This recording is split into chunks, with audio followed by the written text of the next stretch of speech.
9 जुलै दैनंदिन ज्ञानेश्वरी अध्याय 14 गुणातीत योग. अलंकापुरी पुण्यभूमी पवित्रम तेथे नांदतो ज्ञानराजा सुपात्र. तया आठविता महापुण्यराशी नमस्कार माझा सद्गुरू श्री ज्ञानेश्वरांशी. ओवी क्रमांक 391 पासून पुढे. प्रतिबिंबोनी बिंबवरी प्रभेची जैसी उजरी ते सोहम वृत्ती अवधारी तैसी होय. ऐसेनी मग परस्परे ते सोहम वृत्ती जे अवतरे तैतियेही सकट सरे अपेसया. जैसा सैंधवाचा रवा सिंधू माझी पांडवा विरालेया विरवावा केही ठावो. ना तरी जाळूनी तृण वन्नीही विजे आपण तैसे भेदू नाशुनी जान ज्ञानही नुरे. माझे पैलपन जाये भक्त हे ऐलपन ठाये अनादि ऐक्य जे आहे तेची निवडे. आता गुणा ते तो किरीटी जीने या नवती गोष्टी जे एकपणाही मिठी पडो सरली. किंबहुना ऐसी दशा जे ब्रह्मत्वगा सुदंशा हे तो पावे जो ऐसा माते भजे. पुढती इही लिंगी भक्तु जो माझ्या अंगी हे ब्रह्मता तया लागी पतिव्रता. जैसे गंगेचे निवोगे डळमळीत जळजे निघे सिंधू पद तया जोगे आन नाही. तैसा ज्ञानाची या दिठी जो माते सेवी किरीटी तो होय ब्रह्मतेच्या मुकुटी चुडारत्न. या ब्रह्मत्वासीची पार्था सायुज्य ऐसी व्यवस्था याची नावे चौथा पुरुषार्थुगा. परी माझे आराधन ब्रह्मत्वी होय सोपान तेत मी हन साधन गमेन हो. तरी जनी ऐसे तुझ्या चित्ती पैसे पै ब्रह्म आननसे मी वाचुनी. ब्रह्मो नो हि प्रतिष्ठाहमृतस्याव्यस्य च शाश्वतस्य च धर्मस्य सुखसैक्यांतिकस्य च. इति श्रीमद्भगवद्गीतासु उपनिषत्सु ब्रह्मविद्याया योगशास्त्रे श्रीकृष्णार्जुन संवादे गुणत्रय विभाग योगो नाम चतुर्दशोऽध्याय समाप्त. अगा ब्रह्मा या नावा अभिप्रायो मी पांडवा मीची बोलिजे आगवा शब्दी इही. पै मंडळ आणि चंद्रमा दोन्ही नवती सुवर्मा तैसा मज आणि ब्रह्मा भेदू नाही. अगा नित्य जे निष्कंप अनावृत्त धर्मरूप सुख जे उमप अद्वितीय. विवेकू आपले काम सारून ठाकी जे धाम निष्कर्षाचे निस्सीम किंबहुनामी. ऐसे से हो अवधारा तो अनन्याचा सोयरा सांगतसे वीरा पार्थासी पै. एत धृतराष्ट्र म्हणे संजया हे तू ते कोणे पुसले नि विनवायाने का बोलेसी. माझी अवसरी ते फेडी विजयाची सांगे गुढी येरू जीवी म्हणे सांडी गोठिया. संजयो विस्मयो मानसी आहा करोनी सरिसी म्हणे कैसे पा दैवेसी द्वंद्वया. तरी कृपाळू तो तुष्टो या विवेकू हा घोटो मोहाचा फिटो महारोगू. संजयो ऐसे चिंतिता संवादू तो सांभाळिता हरिखाचा येतु चित्ता महापूर. म्हणून आता येणे उत्साहाचे अवतरणे श्रीकृष्णाचे बोलणे सांगिजेल.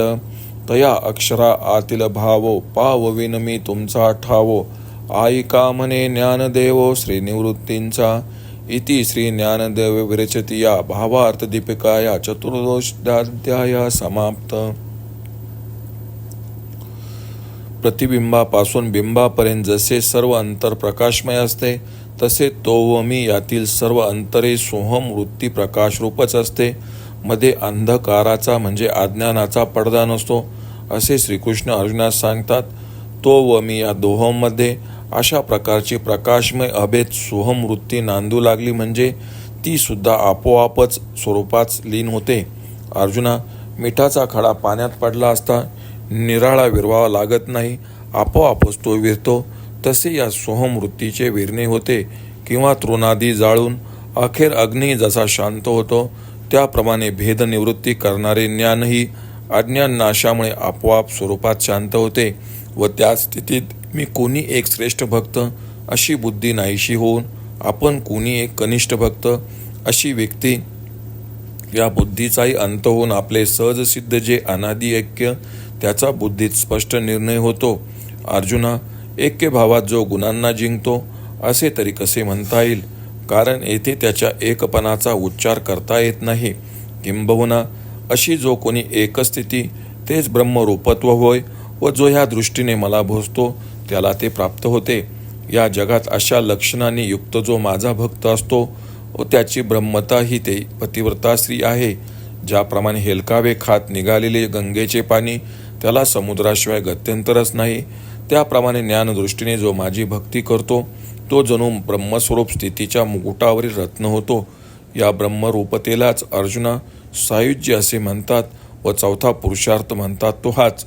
परंतु माझे आराधन करणे हा ब्रह्मप्राप्तीचा क्रम जाणून तिचे मुख्य साधन मी आहे अशी भलतीच कल्पना करशील हो. कदाचित तुला असेल वाटेल तर लक्षात असू दे, माझ्याहून ब्रह्म अन्य नाही. अर्जुना, ब्रह्म म्हणून जे प्रसिद्ध आहे ते मी असा अर्थ आहे व श्रुती त्याचे वर्णन करतात तेही सर्व मीच होय. किंवा चंद्र व चंद्रमंडळ यात जसा भेद नसतो त्याप्रमाणे मी आणि ब्रह्म यातही भेद नाही. अरे, ते ब्रह्म नित्य अचल उघडे धर्मरूप सुखरूप अमर्याद व अद्वितीय असे आहे. येथे ज्ञान विचार आपले अज्ञान नासाचे काम संपून जेथे अखेर येऊन पोचते ते सिद्धांत निर्णित अखेरचे स्थान हे ब्रह्मच होय किंवा मीच ते स्थान समजना. अशा प्रकारे तो अनन्य भक्तांचा कैवारी श्रीकृष्ण पार्थाला सांगता झाला ते नीट ऐका. तेव्हा धृतराष्ट्र म्हणाला, संजया, हे तुला विचारले होते कोणी? उगीच का वर्णन केलेस? माझ्या मुलांच्या पराक्रमाचे वर्णन करून त्याविषयीची माझ्या शंका फेड. संजय मनात चकित होऊन म्हणाला, अरे रे, अशी सुरस गोष्ट सोडून याला अद्याप युद्ध कथाच रुजतायत. या दैवगतीला काय करावे? पण तो करुणाघन संतुष्ट होऊन त्याला या विचारांच्या गोष्टी पचून ह्याचा तो मोहरूप महारोग दूर होवो. संजयाच्या मनात हे विचार येत आहेत इतक्यात तो श्रीकृष्णार्जुन संवाद आठवून त्याला आनंदाचा पूर आला. म्हणून त्या उत्साहाच्या भरात तो पुढे श्रीकृष्णार्जुन संवाद सांगेन. ज्ञानेश्वर महाराज म्हणतात, त्याच्या कथनाचा भाव मी आपल्या अंतःकरणापर्यंत पोचवीन. लक्ष असावे. अध्याय 14 समाप्त. ओम श्री रुक्मिणी पांडुरंगाय नमः. ओम श्री ज्ञानराज माऊली नमः.